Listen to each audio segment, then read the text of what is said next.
How did this guy go from this to this to this? It all started by taking advantage of the over 300 plus videos that I have right here on my YouTube channel that I've been preaching to you guys, that you can get free information that can produce millions, all for free. How did he do it? Well, stand by. Let's get it.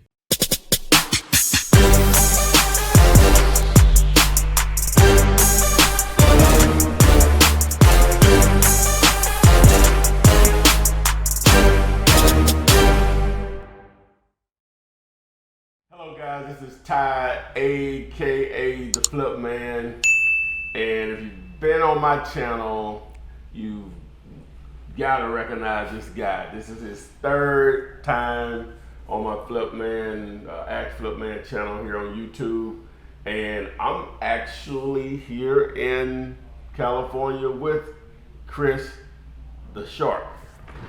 The Shark. The reason I'm here is for a couple of reasons. I've been wanting to come to California. He and I have been talking about it for a minute, and I came out here to learn. I think I've shown a few things, but I came out here to learn. And Chris and I, if you don't know, if this is your first time being introduced to Chris and our relationship, Chris reached out to me a couple of years back about his first deal that he closed. January 2017. January 2017. And he just simply watched those videos that I keep screaming to you guys to watch. And he did his first deal. I think he made $21,500 on his first deal. Yep. All right. Great payday. Fast forward 6 months later, we did another video in that time frame. He did another $400,000, which included an apartment deal. We have a video on that also. Fast forward a year and a half later, basically, right? Yeah, about a year and a half, going on 2 years, right? Yeah. And here I am now. He has $1 million wholesale business right here in California.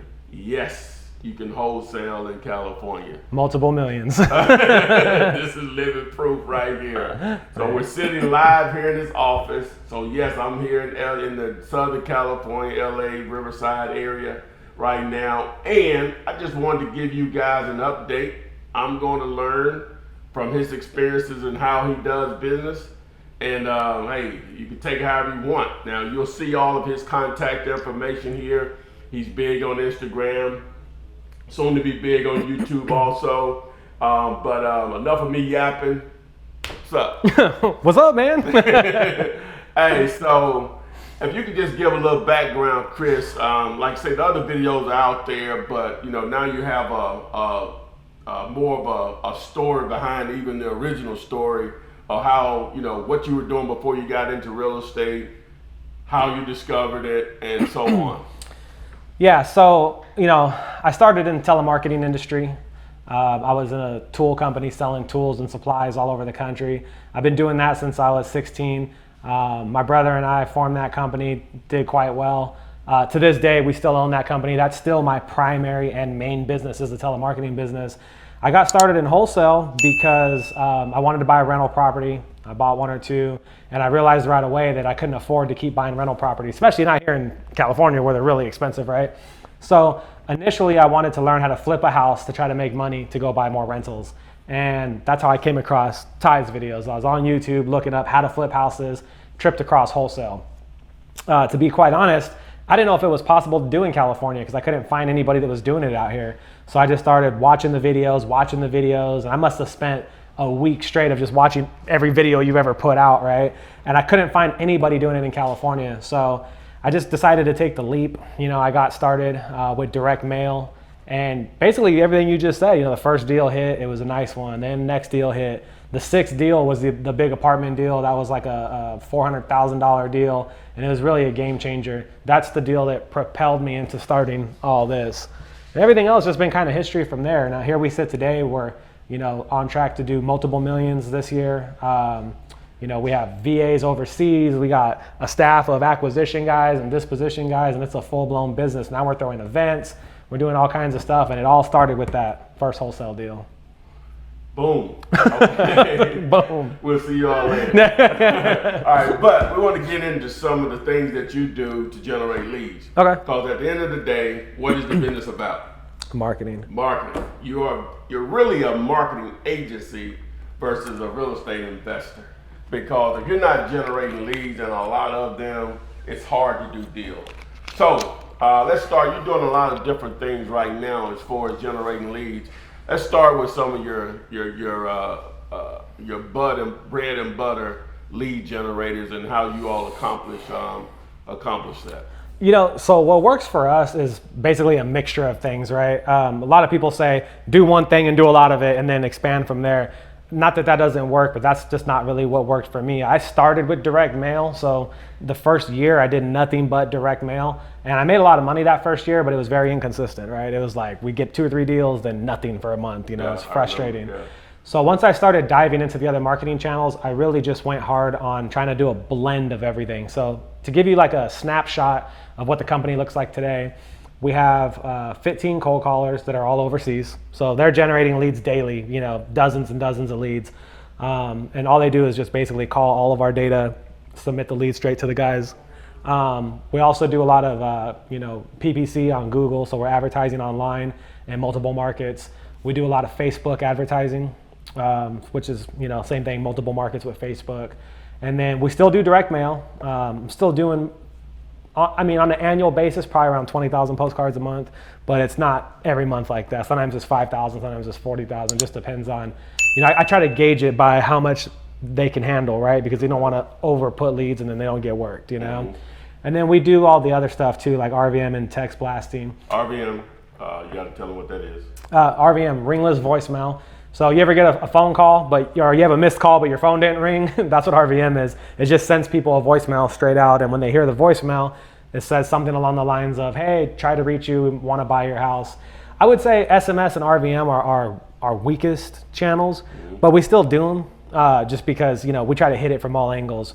But those are the main ones right there. It's cold calling, RVM, SMS, direct mail, Facebook.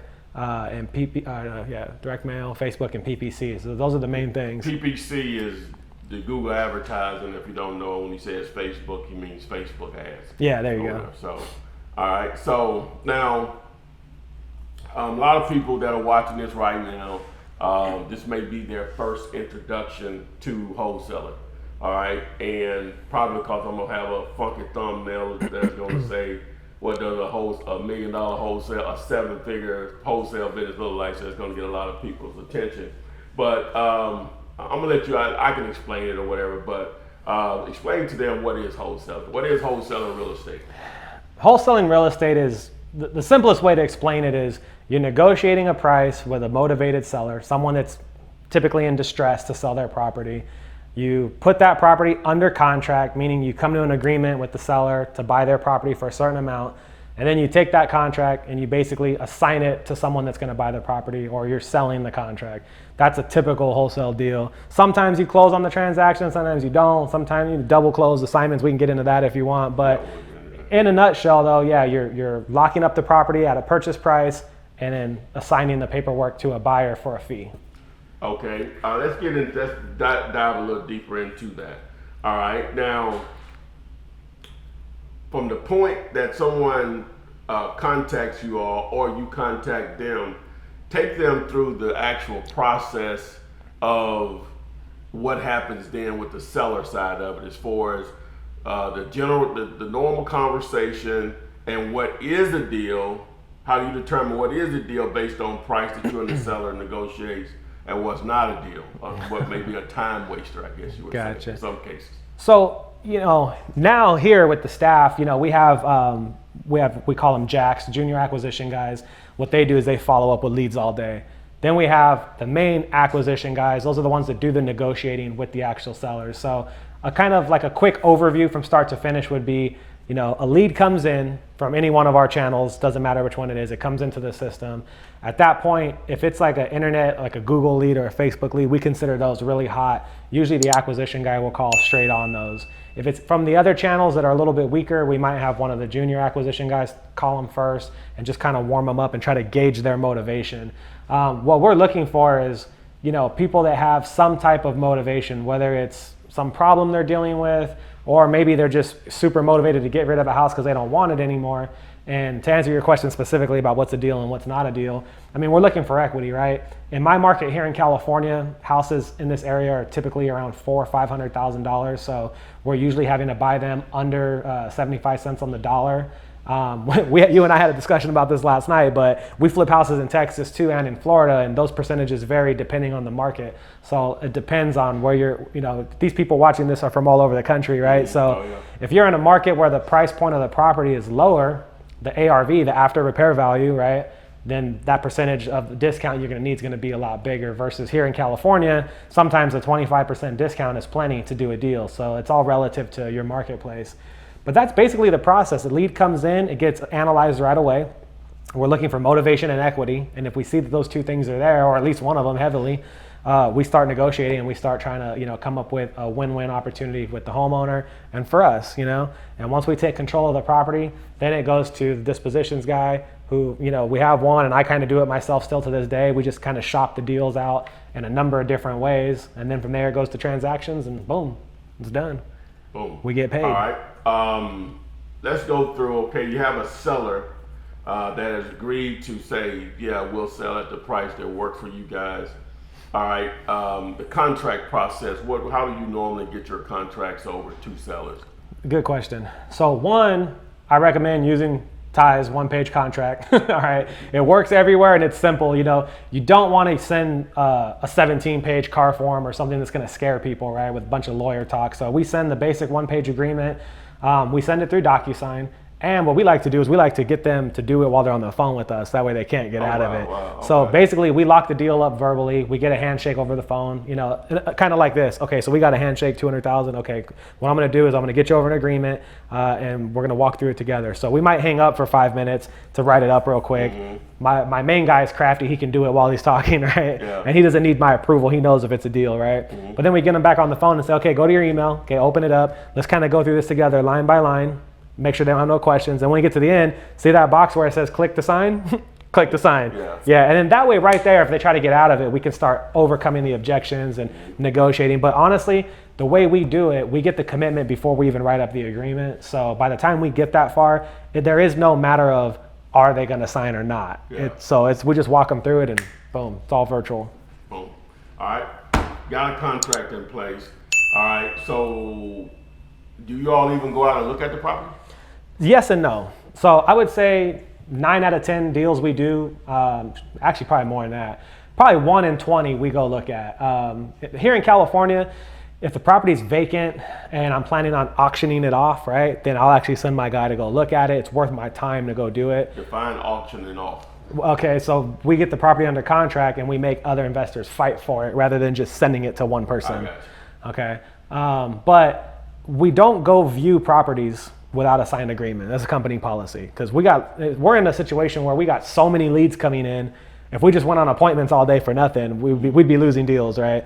So we actually tell the sellers on the phone, hey, listen, it's a company policy. We can't even go view your property without a signed agreement. And we tell them for the exact reason. Say we're a big company. We do a lot of deals. We just don't have the time to go window shop all these properties. We're professionals. I can analyze this thing right now, looking at Google image, looking at the comps, and we can come up with a number. If that number works for you and it works for me, cool. We'll hook up the agreement. Then we'll have like an inspection period of like 3 or 5 days, depending on where it's at, right? Then we'll go look at it. And even then, a lot of times it's the buyer that's going to look at it, right? Yeah. But if it is vacant, my guy will go, he'll walk it, put a lockbox on it, take a bunch of pictures, and then we start gathering up the people for the auction. We try to take like our top, we call them our VIP buyers, but our top 3 or 4 people. Mm-hmm. We tell them, hey, you got a 1 in 4 chance of getting this thing. Correct. Come with your best, All right. Oh, sorry. All right, question. If it's occupied, how does that work? Or that's what you just explained? Yeah, so if it's occupied, then we're definitely not going to do an auction where people can walk in and out of there, right? But sometimes, depending on who your buyers are, you can still make a few people bid for it.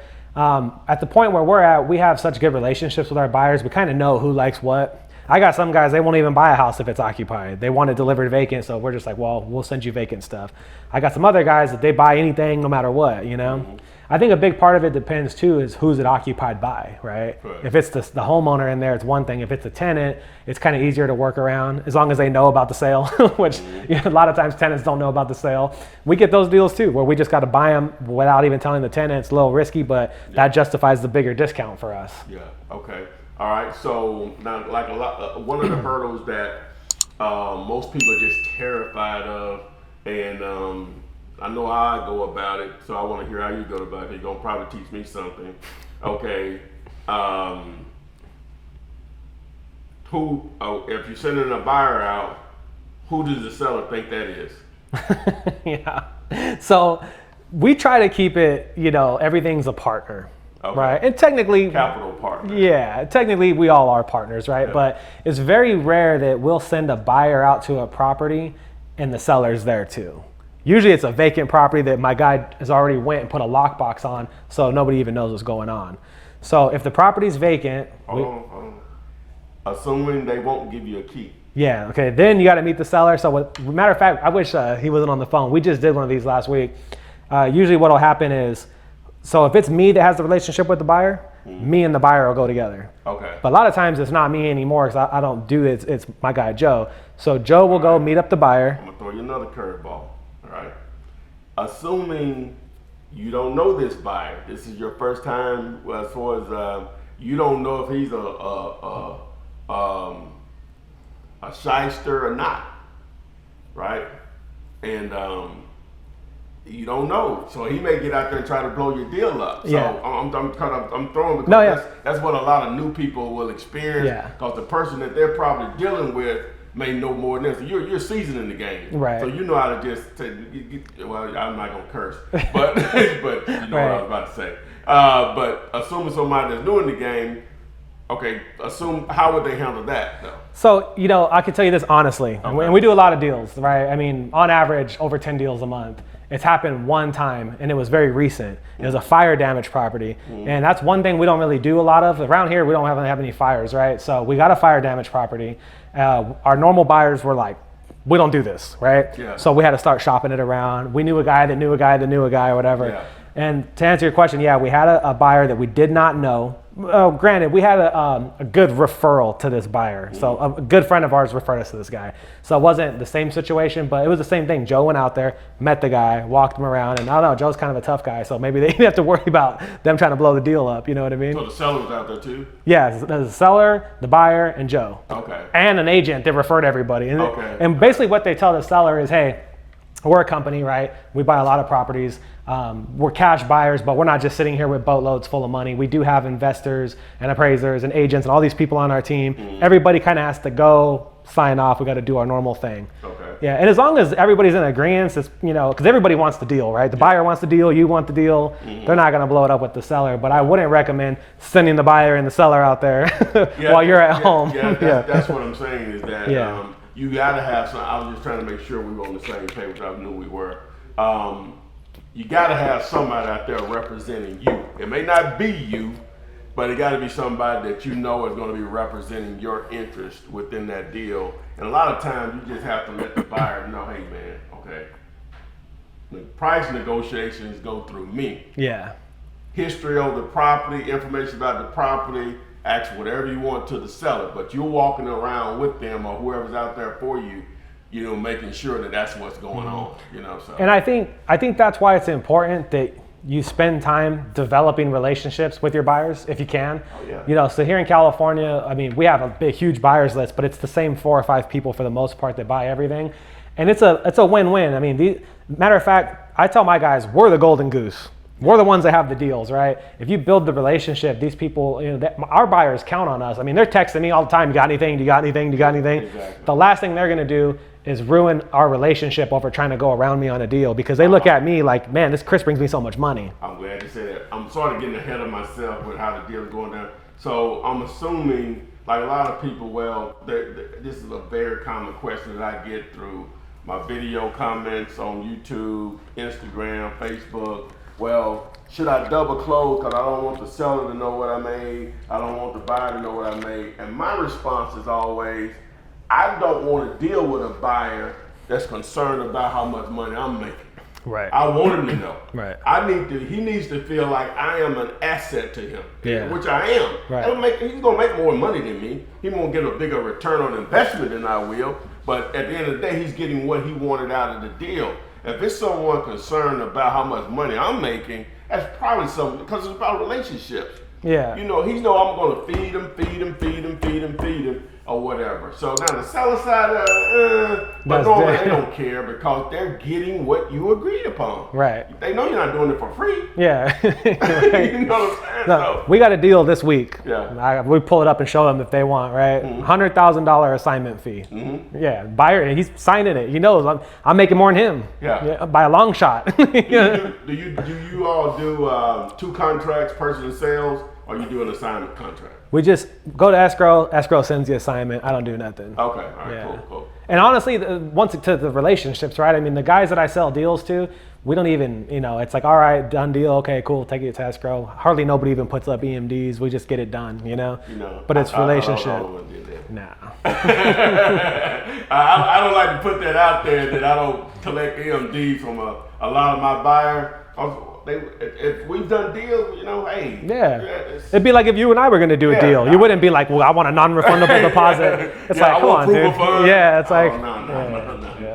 No. But anyway, we're talking real world stuff here. Like I said, I don't put a lot of this stuff out there because I don't want people, because they'll go about it that way from the beginning. Right. And they don't know anybody. We're talking about relationships where they made you money, you made them money, or whatever. It's no big deal. You know what I'm saying? That $2,500 or $1,000 earnest money is not going to make the deal. But the proper way is to do that. But once you start to build a relationship, you'll realize it doesn't really even matter at the end of the day or whatever. I think a lot of new people specifically spend a lot of time worrying about things that could happen that aren't really going to happen. And not going to happen. I mean, yes, I've been doing a lot of deals, and one time, it was just recently we got in that situation where it was a buyer that we didn't know, right? Yeah. I mean, it's like, so I always tell people, just go take action and get started. Don't worry about if this goes wrong, if that goes wrong, what if this happens? Because what if it don't happen? Yeah. What if it all goes right? That's what I think. Right? What if it all goes right, So since 2003, I had one seller to openly, now they might have left the closing, I don't know what happened, I'm not going to tell you what happened at closing, to openly question why we were making the money we were making. I had a partner on the deal or whatever, but guess what? We still closed it. She was not leaving that closing without her money or whatever. So it's no big deal. So, okay, but I got ahead of myself. Okay, so you have a contract with the seller. Now, how do you all promote your deals to your buyers? Through a text message list or phone calls or what? Good question. I went over this hard at an accelerator, right? So I'm a sales guy. My background is sales. I come from a telemarketing background, and if I have any expertise, it's sales. And like you said, this business is marketing, but it's 2 things. It's marketing and then it's also sales. Because you can have all these leads, but if you can't close, you can't close. A lot of people talk about negotiating with sellers and how to negotiate with motivated sellers, blah, blah, blah. Not too many people talk about negotiating with buyers. Most people get a deal and they're so excited they just take whatever the buyer wants to give them, they get beat up, right? So the way we go about selling these deals, especially if it's here in our normal market where we have strong relationships, is we get them on the phone and we sell them to them. Like I could send them a text blast and say, hey, here's a new property, ARV's this, da-da-da-da-da. But what happens is real buyers, like the big buyers, they get those texts from everybody. I get them, I'm a buyer. Every fucking day, every effing day, I get emails with people sending me deals. And you know what I do? I go, and I hardly ever bite on any. But if someone called me and said, hey, Chris, I know you're busy. Stop what you're doing. I got a hot deal for you. Grab a pen and paper. What do you think I'm going to do? I want to be like, all right, let me get a pen and paper. What you got, right? Yeah. So you got to sell the deals. And that's what I like to do. I don't do it a lot myself anymore. But when I do, I would get on the phone. I call 2 or 3 buyers. If it's vacant and we're going to do the auction thing. If it's just one, I'll just call the one. But I hype them up. I say, hey, listen, I know you're busy. Grab a pen and paper. I got a hot deal for you. I had to call you about this one. And I do it on all of them, right? So then I just start pitching it to them. Yeah, it's got this. The neighborhood's good. It's an easy cosmetic rehab, whatever it is, right? It's something you're going to love, da-da-da-da-da. timing's of the essence. I got a little bit of a situation. I always try to create some urgency. You know, my partner over here, he wants to just blast this thing out to the whole world and let everybody fight for it. But I thought of you specifically because I know you make up your mind like that when you like a deal. So look at it right now and let me know. And within 5 minutes, I get, okay, I'll do it for full price every time. How many of those people you'll normally have to call in most cases? I know you got your core guys. How often does it get beyond those guys? Never. It's always the core guy. I know who likes what because I've been doing it with them so long, you know? Yeah. Like I got one guy that I know. This guy... So he says his list is really only 4 or 5? Yeah, I mean, I have a lot of people. You got a lot of people, yeah. but, you know. I have, like, to keep it real, I got 3 solid guys that buy just about anything. And then I got 2 really solid landlord buyers. So between those 5, if none of them want it, it's probably not a deal. Now, we're talking in a market with, if you include the just general LA market, easily, 12, 13 million people? Oh, yeah. And 5. Yeah. You know what I'm saying? So and these are guys that are texting me every day. What do you got? What do you got? You got something new? I need deals. I need deals, right? Once in a while, it goes beyond the scope of them because we get like a little pocket neighborhood that they don't want to drive that far or whatever. Or something unique, like I just told you, the fire damage property. We don't get those out here. So when we got one, they were all like, nah, I don't want that. We had to go find somebody that specialized in it. Wow. Okay. All right. So, well, he's gonna make it easy because the way they got it set up with his relationship. So he agrees to you agree to let this particular guy have it. So the next step is you go ahead and send your contract over. Do you always use the same title company, or they have they dictate any of that? We all use the same escrow all the time. I mean, same too. Yeah, you call escrow out here where most people's title companies same right thing, or whatever. Okay. So generally speaking, if there are no title issues, 3-4 days to close? It's never that fast for us, it doesn't seem, because there's always something going on. Really? Yeah. Okay. I mean, there's always like a loan that needs to get paid off, or you know, some type of little ticky-tack lien. But a fast one is usually like 7 days. Okay. But I would say on average, we're probably around the 14 to 21 day mark. You got to call, you get payoff demands and all these things, and you know, it takes time. All right. What is a common thing that you find is why sellers will be motivated to sell? Is it tired landlords is the biggest group, or what do you think? For us specifically, it's definitely tired landlords. Yeah. But I don't think it's a coincidence that that's who we market to the most. So, I mean, we do market to, you know, obviously absentee owners, tired landlords, pre-foreclosures, tax default, vacant property lists, empty nesters, some code violation niche stuff. But the bulk of our marketing is geared towards absentee owners, basically tired landlords. When we get leads that come from Google, you know, or Facebook, it's the opposite. Those are usually someone in foreclosure or a divorce or an inherited property or something that they're waking up looking for us because they're motivated, right? Mm-hmm. But other than those those 2 channels, the mail and the cold calling and all that stuff, it usually brings in the tired landlords. Just a second on, we're going to talk about the Google AdWords just right now, which I do it also, and I was just letting them know. I ain't going to tell you how much money I spent, but you know, I hadn't done a deal from it. But the reason I keep spending money on it, I did years ago when I first started. I hate I ever stopped using it because it was so much cheaper back then. It's very expensive, but it's very effective because of the reason he just said. Someone is literally sit down, blah, blah, blah, blah, I want to sell my house. Now. They are motivated. Now, they may not be as motivated as I need them to be, but it's a different approach than if you cold call. Yeah. It's a different approach or a different mindset as if you direct mail it, or even with bandit signs. Even though they called you with a bandit sign or whatever, it's still not the same. Because they had to see the bandit sign. Yeah, you put that message in their face, whereas they went to sit down at Google and it just had just the Google logo up there and did a search, and boom, you know, they're wanting to sell their property and they're trying to see. And we were talking when we were coming from lunch, is that you said a guy that had a house near your office here, the only reason he dealt with Chris and his outfit is because they're the one that answered the phone. Yeah. You know what I'm saying? He called 4 or 5 other guys that advertise on Google, but they didn't answer. Yeah. You know, it can be just that's even with bandit signs, your direct mail, like you being first, a lot of times is why you'll get the opportunity to do that deal. Okay, so answer the phone, people. all right, so we sort of went through the seller mindset. My expertise and my background is sales, specifically training salesmen. In my telemarketing company, I've trained, my brother and I probably have trained well over 100 people, top level producers. So my event Accelerator, we put it on initially. It was supposed to be a small thing. It started off with, we're just going to rent some space and have like 20, 30 people there, right? Yeah. And then it blew up in our face, and it turned out to be a huge event. I think we had like around 150 people there. It was really cool, but it was a 2-day event all on sales. We did touch on marketing and lead generation a little bit, but it was mainly focused on sales, like the steps of the sale, overcoming objections, dealing with sellers, dealing with buyers, price dropping sellers, price bumping buyers, all these little things that we're doing. And it was a really good time. I mean, it was a ton of fun. We got a lot of good feedback, and now we actually launched it into a full-blown business. So we're planning on doing Accelerator twice a year. So you guys can look forward to that. And then we're also doing an entry-level event. So Accelerator is more for wholesalers that are already out doing deals. They already have businesses that are looking to scale, right? Not that a new person couldn't get something out of it, but it's definitely not like an entry-level event.